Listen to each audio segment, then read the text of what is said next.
నమస్తే, welcome to Kancharla media.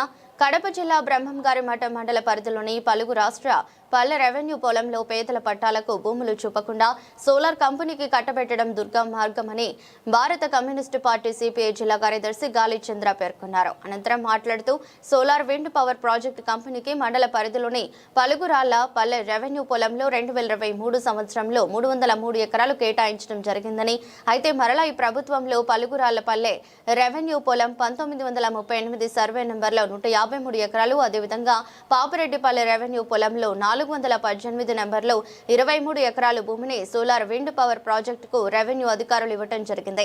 భూములు లాక్కోవచ్చు అనే దురుద్దేశంతో అధికారులు కంపెనీ వాళ్లతో కుమ్మక్కై భూములు కంపెనీకి కట్టబెట్టాలని ఆలోచన చేయడం దుర్మార్గమని ఆయన ఆరోపించారు.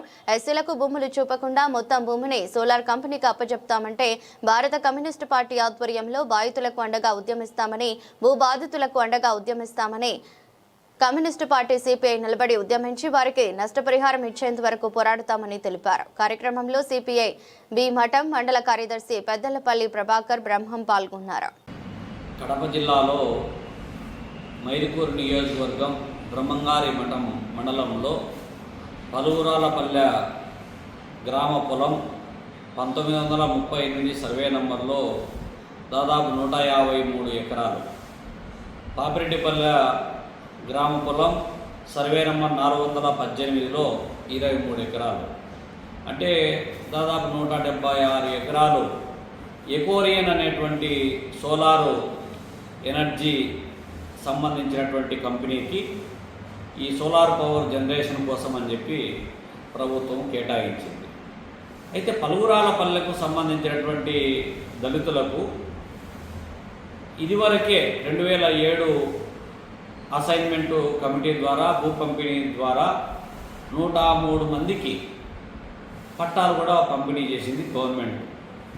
అయితే వాళ్ళకు భూములు చూపించడంలో కావచ్చు, లేకపోతే పాస్బుక్లు పంపిణీ చేయడంలో కావచ్చు, ఇవన్నీ చేయకుంటే వాళ్ళు మేము అసైన్మెంట్ కమిటీ ఆమోదమైంది కదా, ఈరోజు కాకపోతే రేపైనా మాకు పట్టాలు వస్తాయన్నటువంటి ఆలోచన చేస్తున్నటువంటి క్రమంలోనే ఇవాళ గవర్నమెంట్ చేసినటువంటి నిర్ణయం ఏదైతే ఉందో ఆ నిర్ణయం వల్ల 103 ఫ్యామిలీస్ భూమికి దూరమయ్యేటువంటి ప్రమాదంలో పడిపోయింది. ప్రభుత్వం ఏమో ఎన్నికలప్పుడు ఇండ్లు లేనటువంటి వాళ్ళకి ఇండ్లు ఇస్తాము, ఇంటి స్థలం ఇస్తాము, రేషన్ కార్డు ఇస్తాము, పెన్షన్ ఇస్తాము, గ్రామీణ నిరుపేదలకు సాగు భూమి పంపిణీ చేస్తాము, ఆర్థికంగా వాళ్ళకు చేయూతను అందిస్తాము, దళితుల అభ్యున్నతి కోసం అహరహం కృషి చేస్తామని చెప్పి చెప్పడం తప్ప ఆచరణలోకి వచ్చేటప్పటికీ వాళ్ళు ఎక్కడన్నా చూడు, జిల్లాలో ఎక్కడైనా సరే అదనంగా ఈ ప్రభుత్వాలు వచ్చిన తర్వాత 1 ఎకరా భూమి దళితులకు ఇచ్చినటువంటి దాఖలాలే లేకపోగా దళితుల చేతుల్లో ఉన్నటువంటి దళితులకు చట్టబద్ధంగా కేటాయించినటువంటి భూములపైన టార్గెట్ చేసుకొని ఇవాళ వ్యాపారానికి బరి తెగించేటువంటి పరిస్థితి ఇవాళ కొనసాగుతూ ఉంది.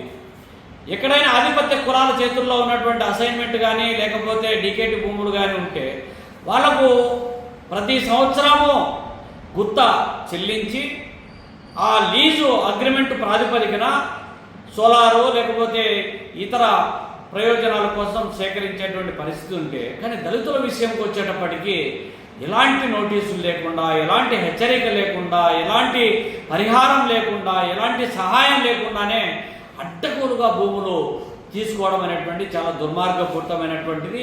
దీన్ని భారత కమ్యూనిస్ట్ పార్టీ తీవ్రంగా ఖండిస్తూ ఉంది, వ్యతిరేకిస్తూ ఉంది.